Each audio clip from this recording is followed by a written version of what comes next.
नमस्कार। चैनल पर आपका फिर एक बार स्वागत है।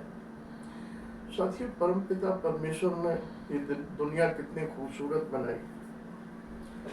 रंग बिरंगे फूल, हजारों किस्म की तरह फूल, उन पर मंडराती तितलियां, भौरे, ऊंचे ऊंचे शान से सिर उठाते हरे भरे पहाड़, मैदान, खेत खलियान, जीवनदायिनी कल कल करती बहती नदियां, पहाड़ों से नीचे गिरते झरने, कितनी खूबसूरत दुनिया है साथियों।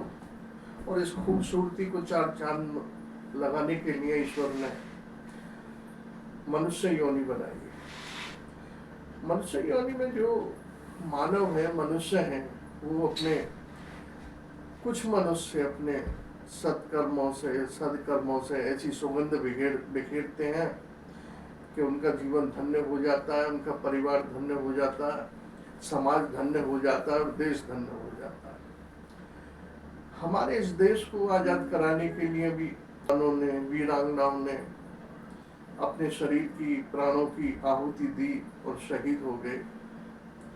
आज इसी समाज में जिसमें हम जी रहे हैं, आप जी रहे हैं, कुछ ऐसे भी लोग हैं जो ऐसा कर्म करते हैं कि कहा नहीं जा सकता, और उनके ऐसे घृणित कर्मों को देखकर, सोचकर, पढ़कर, सुनकर ऐसा लगता है कि हे प्रभु, आपने ऐसे मानव क्यों बनाए, ऐसी वृत्ति के मनुष्य क्यों इस धरती पर भेजे कि इस खूबसूरत दुनिया को इतना कलंकित कर रहे हैं। जिस परिवार में जन्म लेते हैं उस परिवार को कलंकित कर रहे हैं, जिस समाज में रह रहे हैं उस समाज को कलंकित कर रहे हैं। यही ईश्वर से यही कहने को मन करता है कि हे प्रभु, अब भेज दिए सो भेज दिए, लेकिन आगे इस तरह मानसिकता के लोग इस जमीन पर मत भेज, उन्हें तो किसी नाली में कीड़े मकोड़े बनाकर डाल दे। लेकिन बात फिर वहीं आती है कि कर्मों का फल।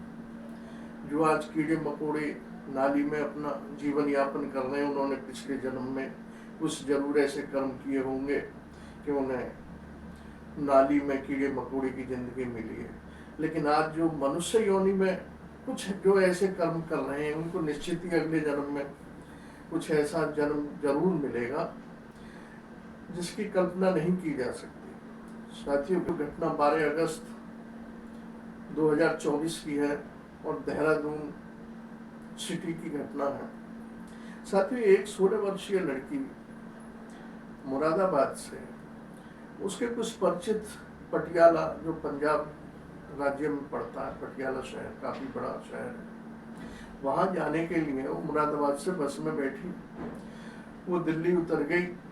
उसको जाना तो आगे था, लेकिन वो दिल्ली उतर गई और दिल्ली में वो भटक रही थी। तो वो उत्तराखंड कश्मीरी बस अड्डे पे उत्तराखंड डिपो की एक बस थी जो देहरादून को जाना था, वो उसमें सवार हो गई और सीट पर बैठ गई। साथियों, वो बच्ची कुछ मंद बुद्धि बच्ची थी और पता नहीं किस कारण से घर से अकेली निकल आई। इस तरह के मंद बुद्धि बच्चे घर से न तो परिवार वाले उन्हें जाने देते हैं, अकेले तो निकल जाते हैं, लेकिन परिवार वाले ऐसे मंद बुद्धि बच्चों को अकेले घर से बाहर दूसरे शहर में भेजते नहीं हैं। साथियों, वो बच्ची देहरादून जाने वाली बस में बैठ गई और बस शाम को कश्मीरी बस स्टैंड से देहरादून के लिए चल पड़ी। परिचालक ने उसका टिकट भी बना दिया। परिचालक ने, जो बस को चला रहा था, ड्राइवर धर्मेंद्र नाम था उसका, उससे कहा कि एक लड़की बैठी है, गुमसुम सी बैठी है, हाव ऐसे लग रहे हैं कि उसमें कुछ दिमाग कम है। ड्राइवर ने उस लड़की को अपने बराबर जो सीट है, वहाँ साइड बराबर में सीट होती है साइड में, वहाँ उस लड़की को बैठा लिया और बस चलाते चलाते उससे पूछने लगा कि कहाँ जाना है। उसने बताया कि मुझे पटियाला जाना था। तो ड्राइवर ने, धर्मेंद्र ने जो नाम था उसका, उसने कहा चिंता मत करो, तुम यहाँ बैठो आराम से और हम देहरादून पहुँच के तुमको पटियाला जाने वाली बस में बिठा देंगे और तुम सुबह तक पटियाला पहुँच जाओगे। किसी तरह की चिंता मत करना, जो खाना पीना हो बता देना, हम तुम्हें ला के दे देंगे। साथियों, रात के 2:30 बजे वो बस देहरादून के ISBT बस अड्डे पर पहुंची। जब सब सवारियां उतर के चली गईं तो वो लड़की अकेली रह गई। धर्मेंद्र की नीयत खराब हो गई। उसने जो परिचालक था देवेंद्र नाम का, उसको नीचे उतार दिया और उस लड़की के साथ दुष्कर्म किया। जब उसने दुष्कर्म कर लिया, लड़की वहीं रही बस में। वो नीचे आया और उसने अपने परिचालक, देवेंद्र नाम था उसका, उसको भी बस में भेज दिया। साथियों, उस देवेंद्र ने भी उस लड़की के साथ दुष्कर्म किया।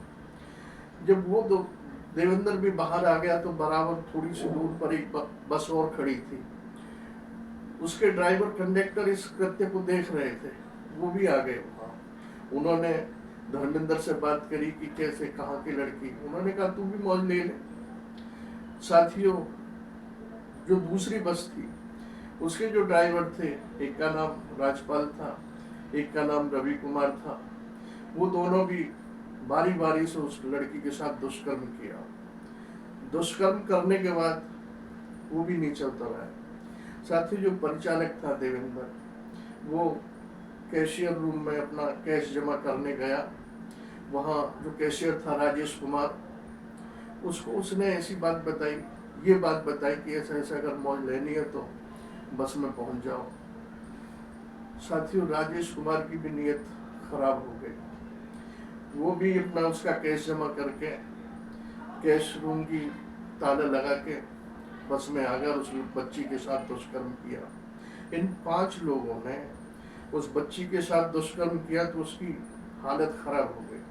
साथियों, धर्मेंद्र ने और उसका जो परिचालक था देवेंद्र कुमार, उन्होंने उस लड़की को उठा के बस में से उतार कर एक किनारे पे बिठा दिया और लड़की वहां लेट गई। साथियों, उसी समय एक सुरक्षा कर्मी जिसकी ड्यूटी ISBT देहरादून बस अड्डे पर लगी हुई थी, उसकी नजर उस बच्ची पर पड़ी।